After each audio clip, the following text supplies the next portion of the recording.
ڪرمپور लगू नापरकोट थाणे जे ॻोठ नूरमन चाचड़ वासी ڪرمپور जे عطائي ڊاڪٽر ख़ुदाबख़्श ओॾाणे जे तजुर्बे जो शिकार बणियल मासूम नैंगर जावेद चाचड़ जी तबीयत में सुधारो न अची सघियो। क़रमपुर जे عطائي ڈاڪٽر जे मुबैना ग़लत इलाज सबबि معذور बणियल जावेद चाचड़ ज़िंदगी ऐं मौत जी कशमकश मां गुज़रण लॻो। वारसनि मूजिबि सखर जे डॉक्टरनि लाइलाज करार ॾेई बीमार नैंगर जो इलाज कराची जी इस्पताल मां कराइण लाइ ज़ोर पिणु भरियो आहे।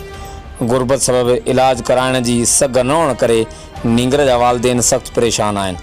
ॿिए तरफ़ सिहत खाते जे अमलदारनि عطائي डॉक्टर ऐं संदसि ग़ैर क़ानूनी क्लिनिक खे सील करण लाइ को बि तहरुक न वरितो आहे।